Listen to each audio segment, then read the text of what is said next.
الله من الشيطان الرجيم بسم الله الرحمن الرحيم ولا تكونوا كالذين خرجوا من ديارهم بطرا ورئاء الناس ويصدون عن سبيل الله والله بما يعملون محيط۔ اور ان لوگوں کی طرح نہ ہو جانا جو اپنے گھروں سے اکلتے ہوئے اور لوگوں کو اپنی شان دکھاتے ہوئے نکلے تھے اور دوسروں کو اللہ کے راستے سے روک رہے تھے، اور اللہ تعالیٰ نے لوگوں کے سارے اعمال کو اپنے علم کے معاملے میں لیا ہوا ہے۔ سورہ انفال کی آیت نمبر 47 آپ کے سامنے پڑھی گئی ہے۔ کل سورہ انفال کی 2 آیات میں اللہ تعالیٰ نے مجاہدین اسلام کو یعنی 45 اور 46 نمبر کی آیات میں 5 باتوں کی ہدایت کی تھی۔ ان 5 باتوں کے ساتھ اس وقت جو ایک بات کی ہدایت کی گئی ہے اسی مضمون سے متعلق ہے۔ ایک مرتبہ پھر اس کا خلاصہ میں بیان کرتا ہوں تاکہ یہ بات سمجھ میں آ جائے کہ مجاہدین اسلام کو اور عام طور پر مسلمانوں کو 5 چیزوں کی تاکید کی گئی، ہدایت کی گئی، اور ایک چیز سے مسلمانوں کو روکا گیا۔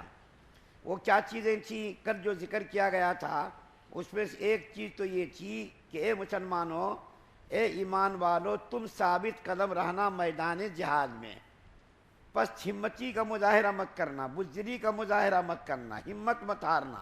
ایک تو یہ اللہ تعالیٰ نے ہدایت دی تھی۔ دوسری ہدایت مسلمانوں کو یہ دی تھی کہ تم میدان جہاد میں بھی ذکر کثیر کرنا، اللہ تعالیٰ کی یاد سے غافل مت ہونا۔ اور تیسری بات یہ ہدایت کی تھی اللہ اور اس کے رسول کی اطاعت کرنا، میدان جہاد میں بھی اللہ اور اس کے رسول کی اطاعت سے باہر مت نکلنا۔ اور چوتھی بات یہ کہی گئی تھی کہ آپس کا اختلاف یہ بہت ہی بری چیز ہے۔ آپس کی لڑائی، آپس کا جھگڑا، آپس کا اختلاف، آپس کا انتشار یہ بہت بری چیز ہے، اس سے بچنا۔ اور 5ویں چیز یہ بتائی گئی تھی کہ تم صبر کرنا میدان جہاد میں۔ اگر تم نے صبر کیا تو میدان جہاد میں ثابت قدم رہو گے، ورنہ تم پس ہمت ہو جاؤ گے، کیونکہ صبر کرنے والوں کے ساتھ اللہ ہے۔ بہت بڑی فضیلت صبر کی کل میں نے آپ کے سامنے بیان کی تھی۔ یہ 5 باتیں تو مسلمانوں کو اللہ نے تاکید کے ساتھ کہی کہ یہ کام کرنا، اس سے تم راہ فرار اختیار مت کرنا۔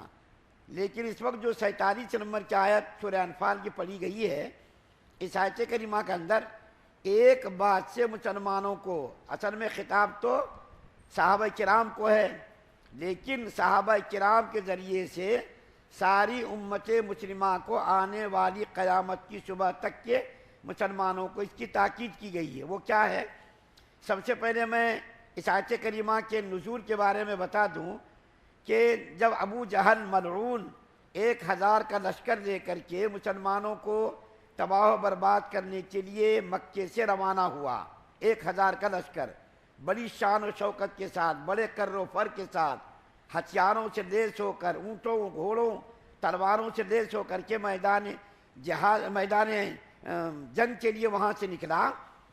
تو جب بدر کے قریب پہنچا تو حضرت ابو سفیان رضی اللہ تعالیٰ عنہ کا ابو جہل کے نام پیغام پہنچا کہ اب تم واپس آ جاؤ، کیونکہ جس کام کے لیے تم کو بلایا گیا تھا، یعنی تجارتی قافلے کی حفاظت کے لیے، ہمارا تجارتی قافلہ بچ کر آ گیا ہے، مسلمانوں کی زد سے نکل گیا ہے، اب تم چلے آؤ، لڑائی جھگڑا کرنے کی کوئی ضرورت نہیں ہے، تم وہاں سے واپس آ جاؤ۔ تو ابو جہل نے قسم کھائی کہ جب تک مسلمانوں کو ملیا میٹ ہم نہیں کر دیں گے، قسم کھا کر کے کہنے لگا کہ میدان بدر میں 3 روز تک ہم قیام کریں گے۔ اصل میں یہ بدر ایک کنویں کا نام ہے اور اس کو لوگ جانتے نہیں تھے، لیکن اللہ کے رسول صلی اللہ علیہ وسلم نے جب وہاں قدم رکھا تو اللہ کے رسول صلی اللہ علیہ وسلم کے قدم مبارک کی برکت سے اس میدان بدر کو اتنی شہرت ملی کہ اس کے بارے میں کچھ بیان نہیں کیا جا سکتا۔ حدیث میں، قرآن میں اس جگہ کا تذکرہ کیا گیا ہے، ایسی اللہ نے اس کو شہرت عطا فرمائی۔ تو ابو جہل قسم کھا کر کے کہنے لگا کہ اس وقت تک وہاں سے نہیں ٹلوں گا، 3 روز جا کر کے بدر کی جگہ پر قیام کروں گا، اور وہاں جا کر کے شرابیں پیوں گا، رقاصوں کا ناچ دیکھوں گا، اور وہاں جا کر کے دھوم دھڑاکے کے ساتھ شان و شوکت کے ساتھ 3 روز ہم قیام کریں گے، اور 3 روز کے قیام کرنے کے بعد جو کچھ کرنا ہم کریں گے۔ چنانچہ ابو جہل میدان بدر میں آیا اکڑتے ہوئے اور تکبر کرتے ہوئے، اپنے آپ کو بڑا سمجھتے ہوئے، اور یہ کہنے لگا کہ وہاں جاؤں گا اور جا کر کے مسلمانوں پر رعب طاری کروں گا، تاکہ پورے عالم اسلام عرب ممالک کے اوپر ہماری ہیبت طاری ہو جائے، ہمارا رعب طاری ہو جائے کہ ابو جہل اتنا بڑا مکے کا سردار ہے، دیکھو کیسی طاقت اور قوت ہے، کیسی شان و شوکت کے ساتھ آیا ہے، تو عرب ملکوں پر ہمارا رعب طاری ہو جائے، ہیبت طاری ہو جائے۔ نہایت کی شان و شوکت کے ساتھ اکڑتا ہوا وہاں سے آیا، لیکن اللہ تعالیٰ نے اس کی عقل کو کیا کر دیا؟ ملیا میٹ کر دیا، اس کی شان و شوکت کو ملیا میٹ کر دیا۔ اس نے قسم کھائی تھی کہ شراب پئیں گے، عورتوں کا ناچ دیکھیں گے، ڈھول تاشے بجائیں گے، لیکن ہوا کیا؟ بڑے بڑے 70 سردار ان کے مارے گئے، اور وہاں پر ماتم کا ماحول بن گیا۔ شرابیں تو پی نہیں گئی، لیکن وہاں ماتم کا ماحول ہو گیا، عورتوں نے جو ہے مرثیہ کہے، عورتوں نے ماتم کیا ان سرداروں کے مرنے پر، اور 70 بڑے بڑے ان کے سردار قیدی بنائے گئے۔ تو اصل میں تو یہ آیت کریمہ کفار کے بارے میں کہ ایسا انہوں نے کیا، اس کے بارے میں یہ آیت کریمہ نازل ہوئی، لیکن مسلمانوں کو اللہ کیا کہہ رہے ہیں؟ دیکھو مسلمانوں، تم ان کافروں کی طرح مت ہو جانا جس نے نام و نمود کے لیے، نمائش کے لیے اور تکبر کر کے وہاں سے مکہ سے روانہ ہوا، اور ان کو اپنی طاقت پر، قوت پر، لشکر پر بڑا ناز تھا۔ اللہ تعالیٰ نے اس کے ساتھ کیا معاملہ کیا؟ اس کو تباہ و برباد کر دیا، اس کا نام و نشان مٹا دیا۔ تو تم ان لوگوں کی طرح مت ہو جانا۔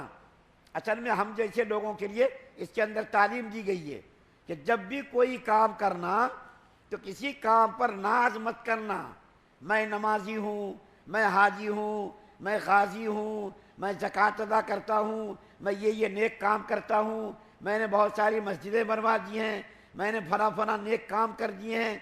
کسی نیک کام پر کسی کو اکڑنا نہیں ہے، نیک کام کرنا ہے، کر کے ڈرنا ہے۔ ہمارا معاملہ کیا ہے؟ ہم کرتے نہیں لیکن اکڑتے بہت زیادہ ہیں۔